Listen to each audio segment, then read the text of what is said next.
સોરઠ, કાઠિયાવાડ, ગોહિલવાડ, કચ્છ ના જે સુરવીરો, દાતારો, બહારવટિયાઓ થઈ ગયા એની મેં તમને વાત કરી અને તમે જુઓ કે કેવા કેવા એના ઇતિહાસ હતા એની મેં તમને વાત કરી. તમે મારા વિડીયો ખૂબ જોયા અને હજી જોજો. લાઈક શેર ને સબસ્ક્રાઇબ કરજો. આજે મારે તમને જે વાત કરવી છે એ ગામનું નામ છે સુદામડા. સુદામડા ગામની અંદર 18 વરણ ભેગા મળીને રહેતા હતા. ગામના દુખે દુખી, ગામના સુખે સુખી બધાય માણસો સાથે મળીને રહે. કોઈને ત્યાં કઈ દુઃખ આવે તો ગામ આખું ઊભું રહી જાય અને સુખમાં પણ એટલો સાથ આપે.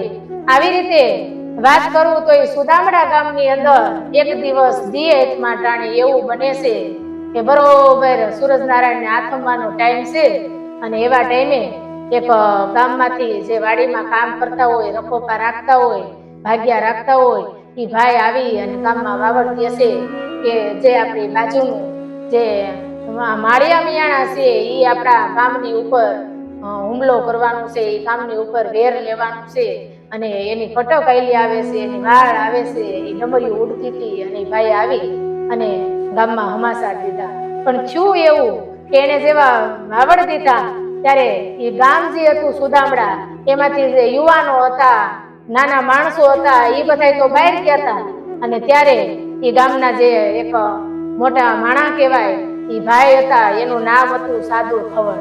ત્યારે એને કોઈ જઈ અને હમાસાર દીધા તો એ તો વિચારવા માંડ્યા કે હવે હું કરવું, જોઈ એવા હથિયાર નથી અને કદાચ હથિયાર હોય તો હથિયાર હકાવવા વાળા નથી અને આ વાર આવી છે, માળિયા મિયાણાની વાર આવી છે, હવે મારે શું કરવું?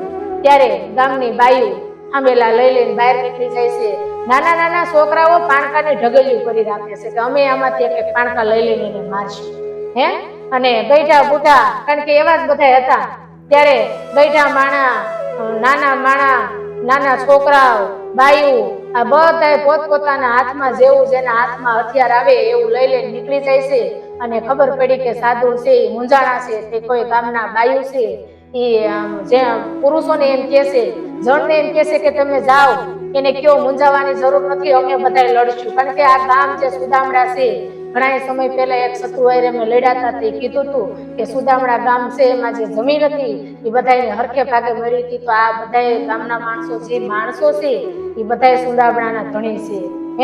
એટલે અમારે ગામની માથે વાર આવી છે તો અમે બધા સામે લડશું અને આવું કીધું. તે સાધુને થોડીક હિંમત આવે છે અને એ આખું ગામના આખા ગામના ગાડા ભેગા કરી અને ઝાપા આડા બધી ગોઠવી દેવામાં આવે છે અને જોયું તો એની જે તલવારું છે, એની જે બંદૂકો છે એ લઈ અને એ કટક આખું હેલું આવે છે અને નાનામાં નાના કુબામાં રહેતા માણસો પણ આ યુદ્ધ લડવા માટે તૈયાર હતા, આ દુશ્મનો સામે લડવા માટે તૈયાર હતા. તઈ એક બાઈ છે એ એના ઘરવાળાને એમ કહે છે, કારણ કે એ નીચા વર્ણના હતા અને એ સમયની વાત છે, અટાણે તો આવું કઈ રહ્યું નથી.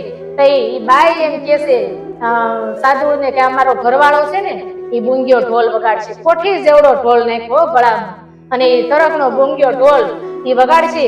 અને બીજી બાઈ એમ કહે છે કે તે તેતર ને સસલા બહુ માર્યા છે, કુબાડો ગાડા એનો કુબો છે એ ગામથી થોડોક બહાર હતો અને ગામની ઓ મંદિર હતો એટલે ગાડા ગોઠવાતા ન્યા કણે એ કુબો હતો અને કુબાની ગાડાની ઓથ લઈને બંદૂક તાકે છે. તે એની ઘરવાળી બાઈ એના ઘરવાળાને એમ કહે છે કે બહુ વટાણ લગીને તેતર ને સસલા માર્યા છે, આ બંદૂક થી એકાદા દુશ્મનનું માથું ઉલાડી દે કે એવી રીતે બંદૂક તાકીને બેઠો છે. ચારે બાજુ જેટલા ગામના માણસો હતા જે હાથમાં આવ્યું એ લઈ અને દુશ્મન સામે લડવા માટે તૈયાર છે.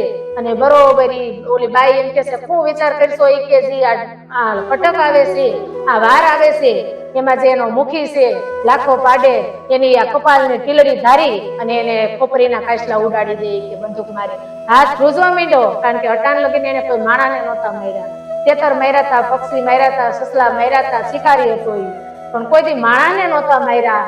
એનો હાથ ધ્રુજો અને બાજુમાં જે લાકડું લઈને ઉભો હતો ને ભૂતા ઈ આના હાથમાંથી બંદૂક આંચતી અને ઓલાને કપાળમાં મારી દેશે, એને ખોપરીના કાચલા ઉલાડી નાખે છે. અને આવ્યું આખું કટક, બાકાજીકી બોલે છે, અંધારામાં ખબર નથી પડતી, એટલા બધા હોહો માણસો હોહો તલવારો હાથમાં, જામગરીઓ તમે જોવો, બંદૂકો, એની પાસે ઘણા બધા હથિયારો હતા. અને જેવા ઈ મારે ગાડાની ફટકાઈને પાછી પડે, અંધારામાં ખબર નથી પડતી કે કોને ગોળી વાગે છે, ક્યાં વાગે છે. અને બહુ યુદ્ધ હાલે છે અને અંદરો અંદર બધા માણસો કિક્યારે બેકારો મચી ગયો, બહુ કિક્યારીઓ કરે છે, બેકારો થાય છે. એવામાં ઈ જે સાદુળ છે લડતા લડતા ઉપર એનો ગઢ હતો જે ઈ કાંગરે કાંગરે જાય છે કે કોઈ ગઢની અંદર તો વાહેથી નથી ઘરી ગયું ને ઘૂસી ગયું ને એમ કરી અને અંદર ઉપર જાય છે. તો એ ગઢના કાંગરાની અંદર બાજુ હાલે છે ને બહારની બાજુ એના દુશ્મનો હાલતા હતા. એને ખબર નહોતી, તપાસ કરે છે કેમ કે પછી ઘણા ખરા જે લાખો હતો એનો જે મોભી હતો એની ઉપર જઈ લખો પાઢેર એના ઉપર જઈ બંદૂક વાગી અને એના કાચલા ઉડી ગયા ને તે ઘણું ખરું ખટક હતું પાછું વળી ગયું કે મોભી નથી એમ. એટલે એ બધા વયા ગયા તે આને એમ થાય છે કે લાય હું જોઈ લઉં કે ગઢમાં તો કોઈ નથી આવી ગયું ને એમ.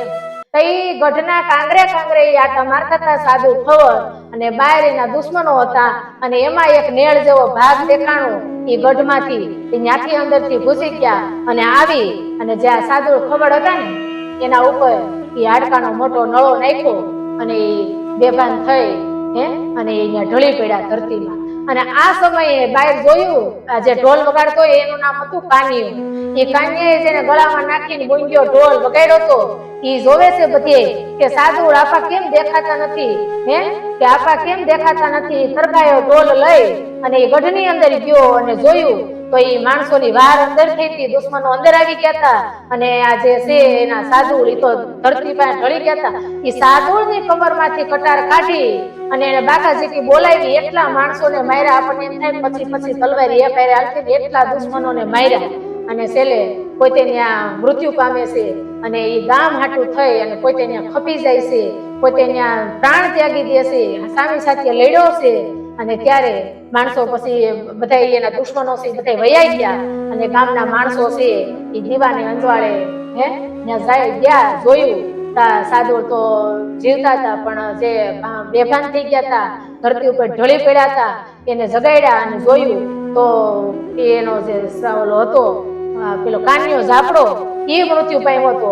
અને તઈ એને આમ જોયું તો એના શરીરના એટલા કટકા થઈ ગયા હતા અને મોઢું ઓળખી ગયા કે ઓહો આ કાન્યો ઝાપડો આ કુબામાં રહેતો નાનામાં નાના માણા એ ગામ હાટું થઈને પોતાનો જીવ દઈ દીધો અને ગામને બચાવ્યું. ત્યારે ખબર પડ્યું અને બધી જે લાશો હતી એને ઢગલો કર્યો, એને દેન દેવાની છે એનો ઢગલો કર્યો અને આ બધા જે ગામના માણસો છે ભેગા થયા છે, 18 વર્ષના માણસો ત્યાં ભેગા થયા છે. તઈ એક જે ચારણ છે ઈ ત્યાં કણે એમ કે છે કે ખમા આપા સાધુડ આજે જે કાઠિયાણીની ભૂખ ઉજાડી કાઠિયાણીની ભૂખ ઉજાડી જોગમાં આયા સુદામડાનું નાક રાખ્યું વાહ રણના ખેલણનારા વાહ એવું કીધું અને 2-3 દુહા ગાયા. તો એ સાધુર છે. હવે વાત તમે સાંભળજો કે એ સાધુર ખબર છે એનું તે મોઢું પડી ગયું. તે ચારણને એમ થાય છે કે મેં આ જે કઈ બોલ્યો, મેં દુહા જે કઈ ગાયા એમાં કઈ મારાથી ભૂલ થઈ છે. તઈ આપા સાધુ એમ કહેશે કે બાપ આ જે કાનિયો ઝાપડો છે ને એના તમારે શબ્દ 2 ગાવા જોઈએ. તમને એના 2 શબ્દ ન આવડ્યા, એના થકી ગામ બેચ્યું છે, એના થકી આ સુદામડા ગામ બેચ્યું છે અને તમે એને કેમ દુહામાં ન લીધો? તમને આભડસેટ લાગી કે તમારા કવિતામાં પણ આભડસેટ ભરી ગઈ છે? આવા શબ્દ બોલ્યા. એ ચારણ છે એ સુદામડા ગામને જે બચાવનાર કાનિયો ઝાપડો હતો એના 2-3 દુહા લલકારે છે અને આમ કરી અને આ વાર્તા પૂરી થાય છે. ઝવેરચંદ મેઘાણીની કલમે લખાયેલી આ વાર્તા તમે જુઓ મિત્રો, એક કરતા એક ચડિયાતી વાર્તાઓ છે, લોકકથાઓ છે, નવલિકાઓ છે. મેં તમને આની પહેલા પણ ઘણી ખરી ઝવેરચંદ મેઘાણીની વાતો કરી અને તમે સાંભળો તો તમને ખબર પડે કે 18 વરણ તેથી હરખા હતા. આજે હરખા છે એવું નથી કે નથી હરખા. બધી જ્ઞાતિ જાતિ ધર્મ કોઈ પણ પ્રકારનો ભેદભાવ નથી, બધા એ સમાન જ છે. પણ તેથી નાનામાં નાનો માણસ તેથી એવું હતું કે ગઢ હોય, હવેલી હોય, દરબાર ગઢ હોય અને એનેથી કુબા વચ્ચે કોઈ અંતર નહોતું. ઓમ ભલે આપણે કઈ અંતર હોય પણ બધાય માણા નાનામાં નાનો માણા પણ એ દરબાર ગઢમાં જઈ શકતો હતો. આવું હતું. ત્યારે એ કાનિયો ઝાપડો નાના વરણમાંથી આવતો હતો અને સાધુને એના પ્રત્યે કોઈ પણ પ્રકારનો ભેદભાવ નહોતો. અને આ તમે જોવો તો કાનિયો ઝાપડો ત્યાં ગામ માટે થઈને ખપી ગયો અને આ વાત હતી સુદામડા ગામની.